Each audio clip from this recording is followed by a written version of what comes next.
Hey guys, what's up? What's going on? Welcome back to my channel. Today's video is a super fun video. This one is a Q&A, but with a twist, with a little bit of a twist, because today's video is sponsored by Keen. You guys may have heard of it. If you have not, this is an online psychic network with psychic advisors and spiritual advisors that can help answer your life questions, your personal questions, love, relationships, career, money, anything and all this kind of stuff. So if you guys are interested in getting any readings with anybody, especially since I actually don't do readings anymore, this is kind of perfect to make this announcement right now. If you guys are looking for a way to have a reading with a psychic, you don't know who to ask, you don't know any psychics, this is an online way where you can call psychics, talk to psychics, email them, message them, all that kind of stuff. And you can actually choose the amount of time that you want to talk to specific psychics, and you can have a expensive psychic or you can have a less expensive psychic. It's all up to you and your personal budget, what you can afford, how much time you want to spend with a certain psychic. So say you only have one question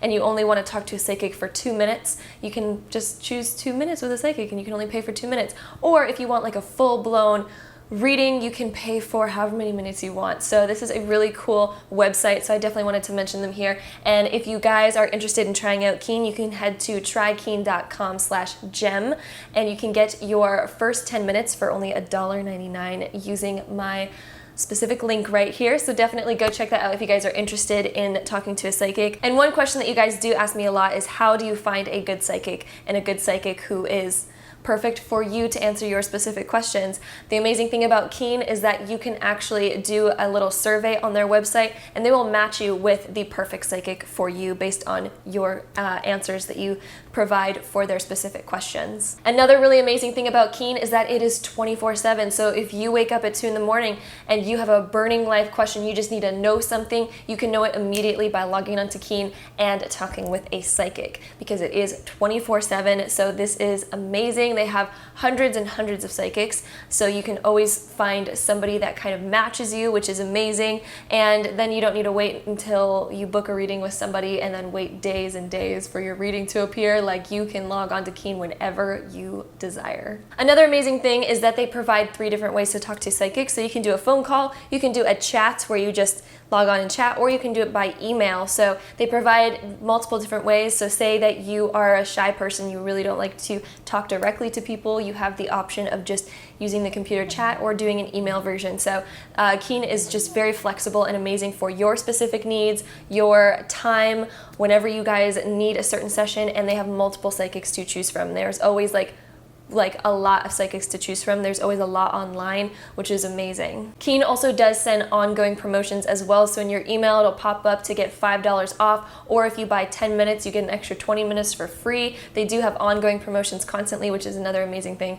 about Keen as well. Another really amazing thing about Keen is that you can try out multiple different psychics, and then once you come across one that you really enjoy and that you really like, you can talk to them at your convenience when you like. You can email them, message them, set up phone calls with them, which is also really awesome. And the last thing about Keen is that when you do sign up, it is super, super easy to just type in your email, make a password, type in some payment information as well, and then it will also ask you a few different questions to line you up to their recommended best psychics for you based on your personal needs. So if you have trouble finding a psychic for you, they will provide their top best suggestions based on what you need. So before we hop into this Q&A, I do want to briefly mention my experience on Keen. So when I did try it out, my first person that I tried out was just really generic, some very basic answers to my questions, and so it didn't really reveal a lot of information.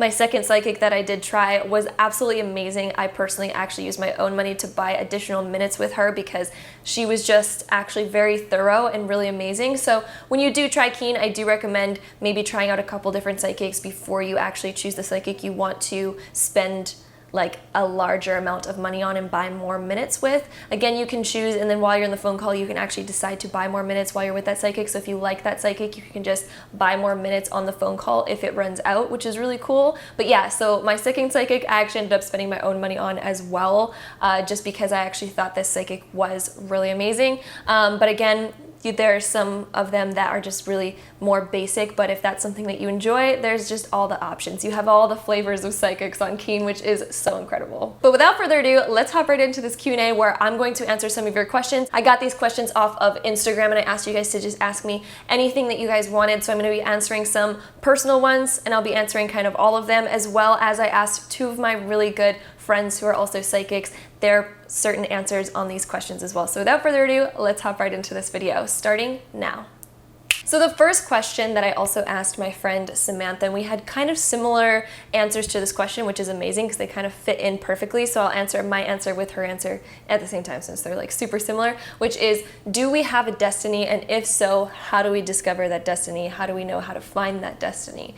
So the answer to this is usually your soul will come into a world with a purpose. Like you will have a soul contract. You will incarnate onto Earth or any other planet, usually when you have something that you have set out to achieve, a lesson that you want to learn, like a bigger lesson, purpose, and you'll want to have like a specific soul mission basically on the other side. So you come into this world with that soul mission, but usually you will incarnate under specific astrological, in an astrological moment that will kind of program you to have this like certain desires, and these certain desires will then present themselves to you naturally just based on your astrology. This is also why astrology is very accurate. You're born under this specific like magnetic alignment through the planets that kind of set you up to be a certain type of way, a certain type of person with certain desires. And you also choose the family that you incarnate with as well. So whether there's specific drama within the family or specific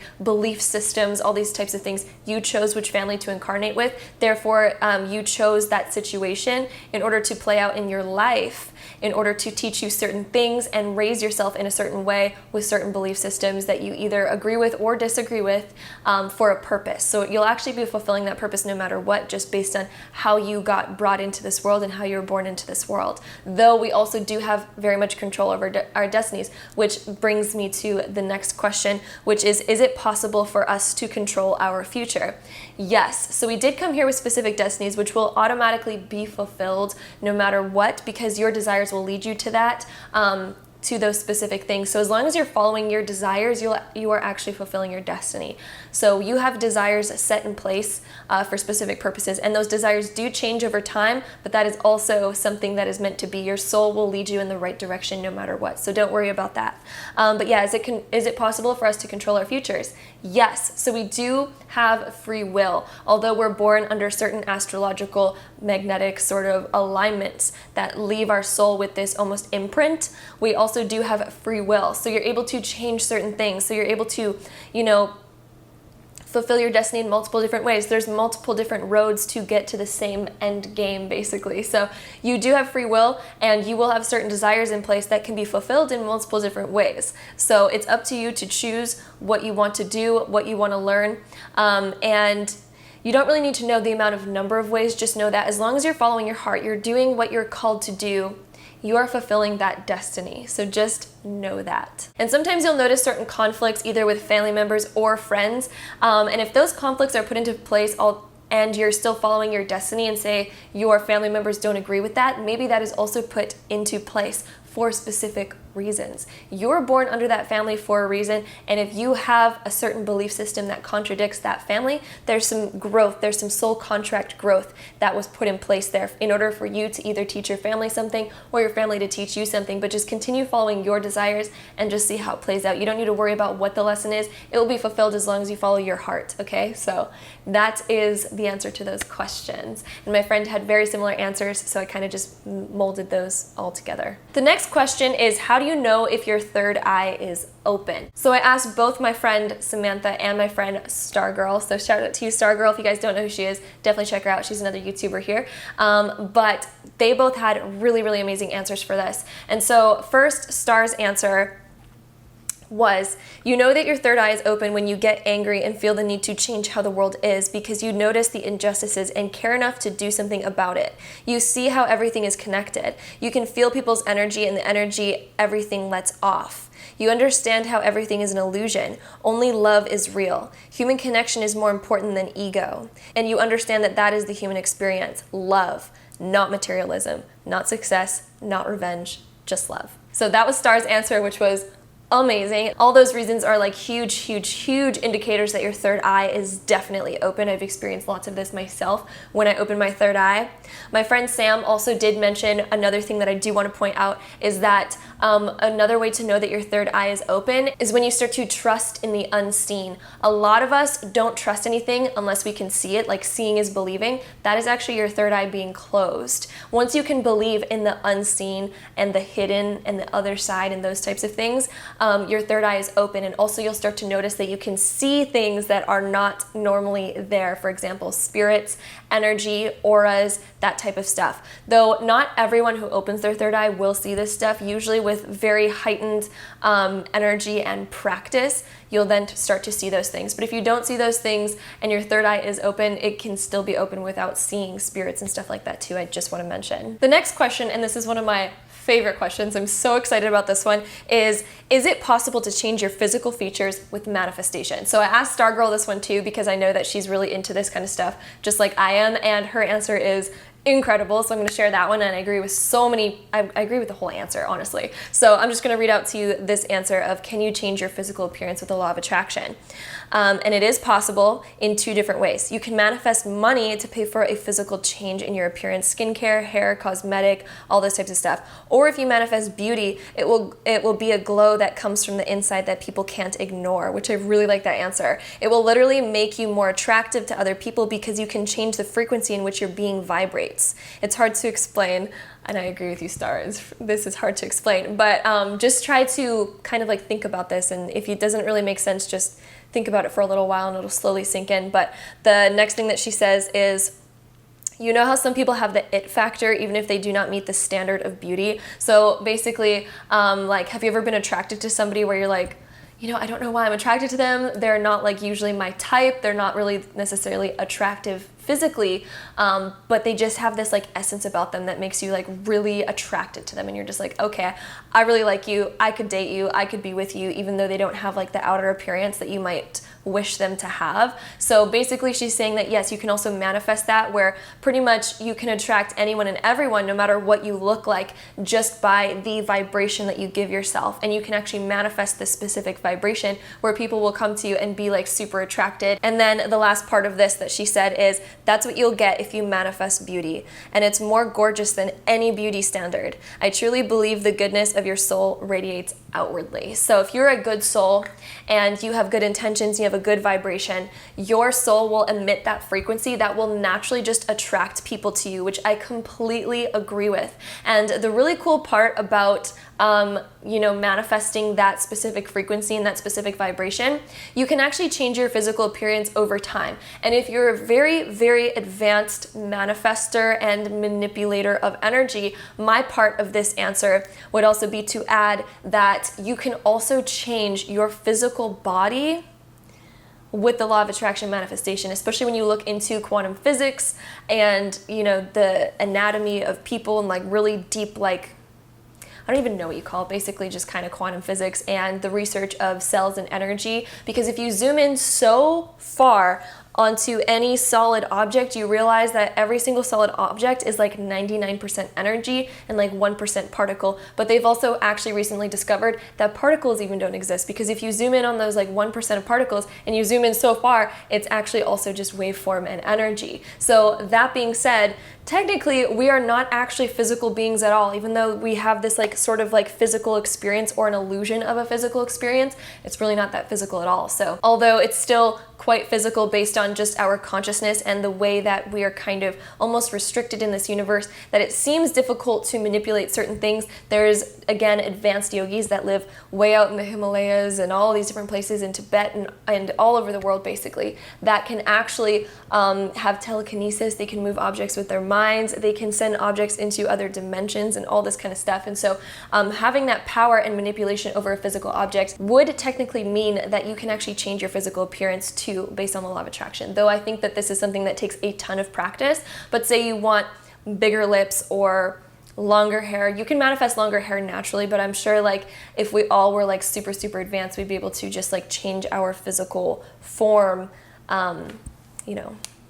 in a couple days at least. But I feel like, 99.999% of us are just like not on that frequency yet, but it is possible. And so the next question that you guys wanted to know is how to raise your vibration. And I asked my friend Samantha this question, and she had a beautiful answer. She had lots of different pointers. One of her pointers was meditation and setting intention, and also being surrounded by really positive and good people. Even walking around and like not even having a conversation with somebody, because she did point out the example that, even if you were a tree, and say there's a certain tree in a forest that is sick or unwell, the surrounding trees can actually send energy unconsciously to this other sicker tree to give it energy to heal and get better. And humans are very similar as well. So even if you are unwell or you're just a lower vibration, even just taking a walk out in the trees, because trees also do connect with humans as well and do give energy. So even if you're not doing well, trees usually do have a very high vibration, and they can also take away negative energy from you. So being out in nature can allow negative energy to just be drawn away from you, which is really amazing. So if you're feeling a bit low or you're going through a harder time, being out in nature is actually extremely healing. And this is why a lot of people like to go out in nature when they're not doing so good, because it's like our energy actually feels rejuvenated out in nature. And it's so true, because there's actually science behind this. Another way to raise your vibration is setting the intention to raise your vibration, being around people that make you laugh, doing things that make you feel really, really good. So anything that makes you feel good is a higher vibration. Anything that makes you feel love, happiness, love is the highest vibration of all, but anything in between is like really amazing. Being around pets that make you feel love, setting the intention though. So if you set an intention to raise your vibration, you'll notice you're going to attract experiences to you that end up raising your vibration. And her last point was prayer. So prayer also really helps raise your vibration, and being able to just pray to your guides, angels, God, the universe, whatever you like to pray to.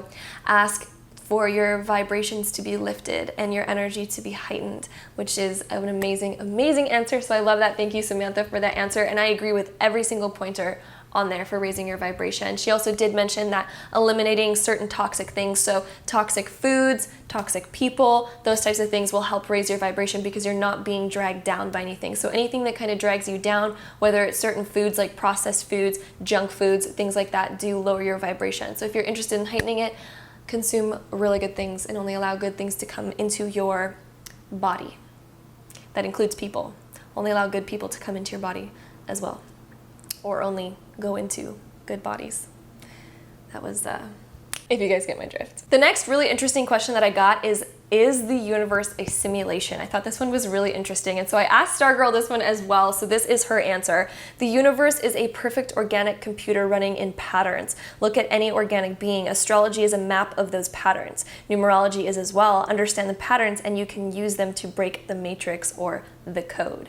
So I love that answer. I do also believe in a lot of like conspiracies that we are kind of in a matrix sort of type simulation, and we're kind of almost sort of stuck here, and there's certain ways to break free from it. So my explanation is like extremely long, but it's basically like she wrapped it up in like the shortest answer possible, and I was like, holy crap, how did you just explain everything in the quickest answer ever? That was like a beautifully condensed version of basically everything. I also do believe that our entire universe, so not just this world, I do believe our world is kind of a bit more of sort of a matrix type of area of the universe, but I do believe that our entire universe is like consciousness that decided to expand in order to experience itself. And so we are all actually one. We are all part of one consciousness.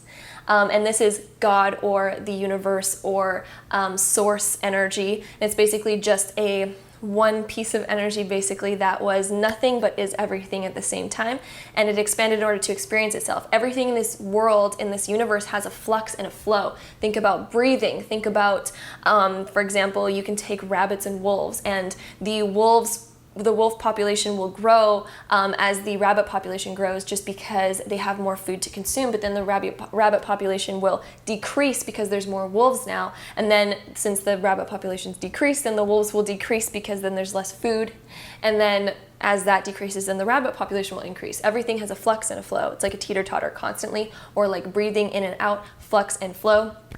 And so our universe is in the growth period. That also creates time, because when it stretches out, that actually creates this illusion that time exists, because you're taking one thing and you're stretching it out so far. Therefore, there's all these different sort of concepts that become laws. For example, like time in this world does exist because consciousness expanded, but time isn't actually real anyway. It's not linear at all. A lot of us think time is linear, but it is not. It is much more complicated than that. But that explanation would be for a whole other video, because it's a long explanation.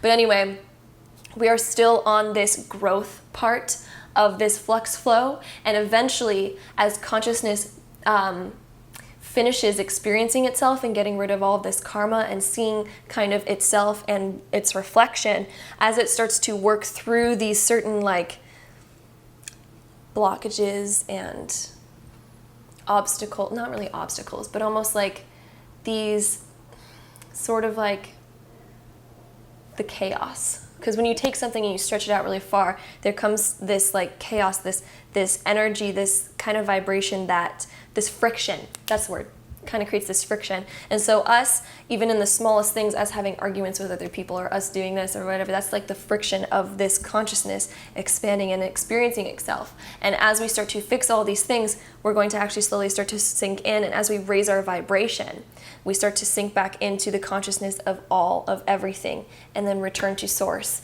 And then eventually we'll expand again, and then growth and expand and growth and expand. It's also really cool because sometimes the things with the highest vibration can look like the things with the lowest vibration. Everything is in motion. Everything is constantly moving. You take anything on this planet, even my cell phone, it is actually moving, because if you look at the particles, you zoom in on the particles of anything and it's vibrating. So everything in this world is in motion, and everything in this world has consciousness. So we're not the only beings with consciousness. This camera has its own consciousness. My laptop has its own consciousness. That table back there has its own consciousness. If you look close enough, you'll notice that it has energy and it is vibrating. So everything has energy. Anything with energy that is vibrating, which is everything in the world, by the way, has consciousness. So everything has consciousness, even air, everything. This is getting to be a really long answer, but I promise I'll wrap it up. It's kind of just interesting though if you are interested in this sort of thing. But returning back to the point, so even things with the highest vibration can seemingly seem like they have the lowest vibration, and that's how it becomes full circle. So if you take an inanimate object, say that you have a wheel that's not moving and you can see the entire rim, you can see the tire of the wheel. As you start to spin the wheel, it starts to blur out, and all of the detail starts to blur together because it's moving. But as you rotate it faster and faster and faster, you're going to start to get the image of the tire again. So this is kind of like the heightening of vibration, basically. You can think of it as a spinning wheel. As it starts to spin faster, as that vibration starts to vibrate quicker, it starts to return back to its same image. And it's like, wait, it's like, what? How is that possible? How is that happening? And that's actually the flux and flow and the heightening of our consciousness as well. So that's almost like us coming out, we start to become that blurred tire, that blurred wheel. And then as you heighten to such a far vibration, you get the image of that tire back. And that's almost when we collapse in together again, and you get that image where it seems like it's at its lowest again. It seems like it's not moving again. It seems like it's at the lowest vibration, but it's not. You're just at the next step, and then there's the next step. It's almost like shifting gears. We're constantly growing and shifting up in this flux and flow constantly. So that's my very interestingly long answer of that question. I hope that makes sense. If it doesn't, think about that one for a while and it'll slowly start to make sense. The next question that I really wanted to answer is, what are the darkest secrets of the pyramids or the world? This one is like super conspiracy theory, but a lot of the conspiracy theories, there's a lot of them that are quite correct. So one thing I'll mention about the pyramids, I have lots of theories on the pyramids and I've read lots of different things about them. And so one of the darkest secrets about the pyramids is, in my opinion, in my own research, is that there's these specific tunnels, and there's also one below the Sphinx, ones that are below the pyramid that go down into inner earth. And if you guys have ever heard of inner earth, it's basically another world inside of our earth. And so the earth is not this like boiling hot rock like they want you to believe that has this iron core.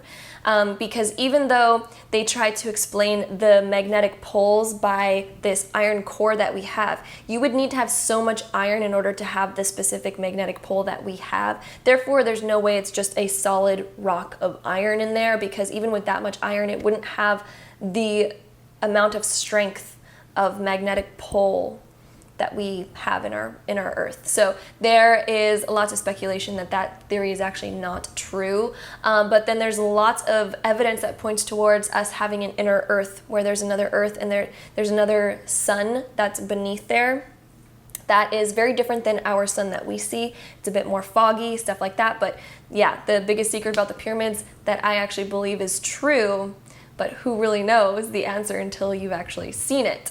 But that this theory is that there is these underground tunnels, and there is proof that these tunnels do exist, but where they lead to, who knows. There's also a lot of people that say that they've made it to inner Earth via multiple different ways, because there's multiple entrances into inner Earth, since it's a whole spherical inner Earth itself. So there's multiple entrances, and a lot of people say that some of those entrances are underneath the pyramids and underneath the Sphinx, that the Egyptians and even races before the Egyptians used to use those to travel to inner Earth. So that's one thing. And so the last part of that question was the darkest secret of this world.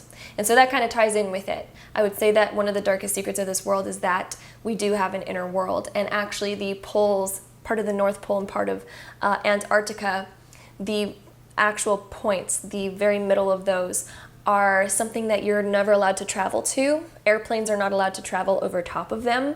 And a lot of the pictures from our telescope and from outer space, they kind of blur out the top and bottom of the North Pole and Antarctica, because a lot of people say that our Earth is hollow and that there is entrances to inner Earth from both of those places, and those are the main biggest entrances that we have into inner Earth are from those two places. And so does that exist? I don't know. I would love to actually experience that for myself one day, but who knows? I'm just gonna throw that out there for you guys. Yeah. Ooh.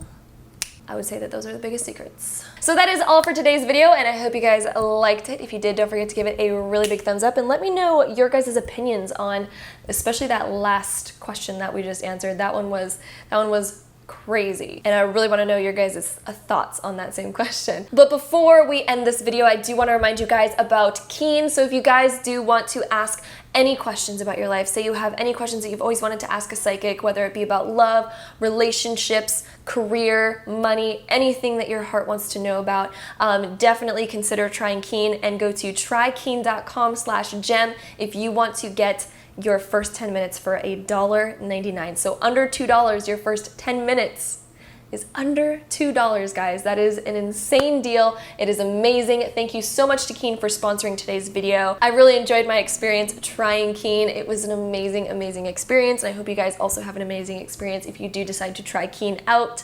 I do highly recommend them myself. Again, I will never recommend something that I don't actually think is a great product or service. And I do also think that that is an amazing deal, especially if you want to ask a psychic a question or multiple questions. 10 minutes, you can probably get a few questions in there for yourself to get answered for literally under $2, which is just an incredible deal. I am so thankful that Keen sponsored this video and could give you such a good deal. So if you guys want to try it, follow that link, trykeen.com/gem, and you guys can get your first 10 minutes for under $2, for $1.99 specifically. So one last time, a big shout out to Keen. Thank you guys so much for sponsoring today's video. And if you guys did like this video, definitely give it a big thumbs up. Hit that subscribe button down below if you guys haven't already, and I'll see you guys in my next video. Bye, guys. Q&A day. Q&A day. Let's see these Q&As. Q&A day. Which one we gonna answer?